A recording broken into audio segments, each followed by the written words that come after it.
So what this video is about is 2003 to 2009 Subaru Outback. How do you mount a set of driving lights on one of these if you don't use a nudge bar or a bull bar? Well, the answer is you don't get much option. Down here is a 7.5 inch driving light, and it's been mounted a particular way, and it only has the swivel mounts up the top here, inverted, that were of the original manufacturer on that point. We're not dealing with the electrics here. This is only about how to mount it without a nudge bar or a bull bar.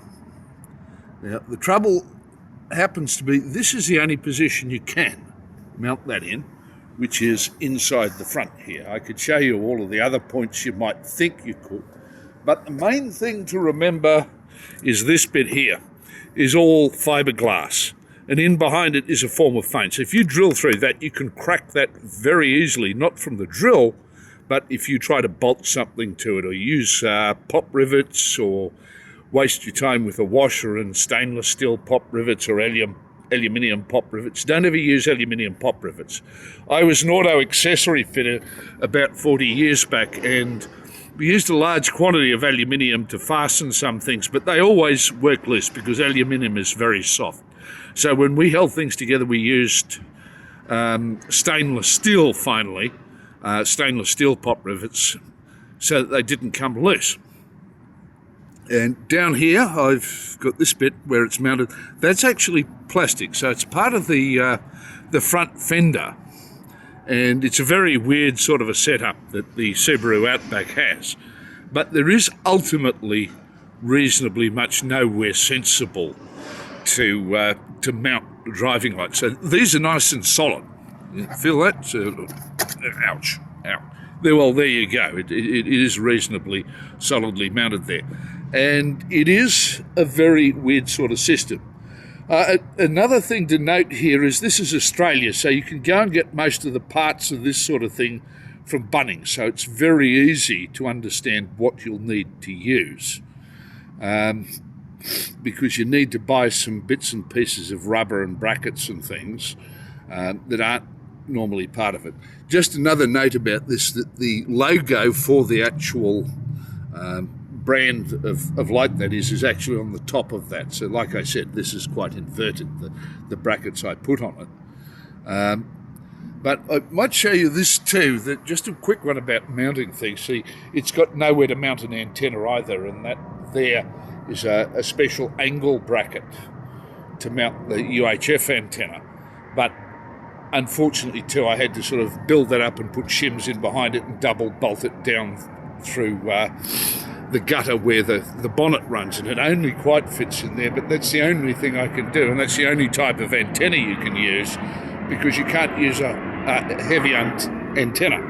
The only way of doing it would be the hinge that's under here sometimes can be taken off, but they're about $500 a piece for a special thing that goes on the hinge bolts that pops out from under here and then lets you mount one of those heavy antennas. But they also get in the way of your eyesight, and these are no worse. So back to this thing. This is the only place and about the only size of driving light you can actually mount. The reason is in under there, you can see that, the radiator. So the radiator, if it was any bigger, it would have the problem that you wouldn't be able to cool your engine, and your fan would be working overtime. So this is very unobtrusive. It gives you about 150 metres of things like double what a high beam is, and it also spreads out to the side, because don't forget that a Subaru Outback is in fact a road car.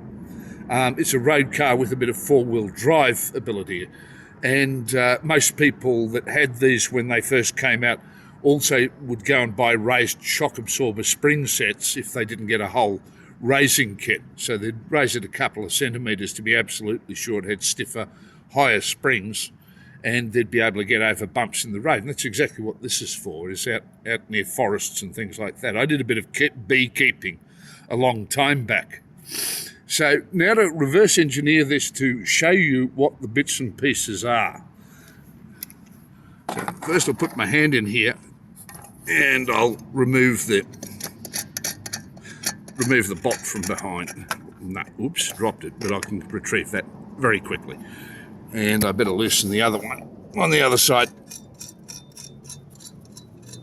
And you'll see what sort of a system this uses when I get this loose off it. It's not quite ready to pop off yet. Oops. Nearly that. Just a bit more space for it to pop off there and I can show you all of this. Ah, there we go. There we go, there. Need my light on, there's my nut. There. So a bit of a better look inside here. First, get this torch switched on. So here's what you're up against in this. See these little sort of blackish marking points there where it's scraped the dirt there and there. That's where these feet down at the corner here, that's where those sit. And this pushes, you can see the scuffing there. This is not exactly a soft plastic, but it may need some rubber behind it in a minute too, and something across the edges there to stop it from cutting in. Right, so it doesn't become loose. Now, it's not very bad yet on a point, so it's just a matter of putting something flat across that or upright across that, like this C-frame, like that C-frame there, and in front of it to form some sort of washer against the edge on that. Now you can see the radiator behind there. You can see that there's pretty much nothing to mount anything on, and up here is this fiberglass material they make to mould around the bumper system, the front fender. Now back to this device. I'll just get up here and go and show you the actual initial tools that he used to create this and what you're looking at. Right, that's right, there's a drill there. Hang on. So don't forget, I'm not worried about the electrics in this type of thing. Right, so that's a bit of C-frame you can go into Bunnings and cut off it there. That's about 10, 12 millimetre. I don't know where the other piece of that is. And these holes here, the outer holes in this case, but the inner pair were a sort of a test. Now, the bolts are these. These are, I'm going to wait for that to focus. Enough light might focus it. There we go. M6 100 millimetre long stainless steel bolts. 10 centimetre long bolts right there. Now, like I say, that's the mounts that came with the 7.5 inch light. The mounts that came with the 7.5 inch light. That's its brand. And it might be easier to actually get the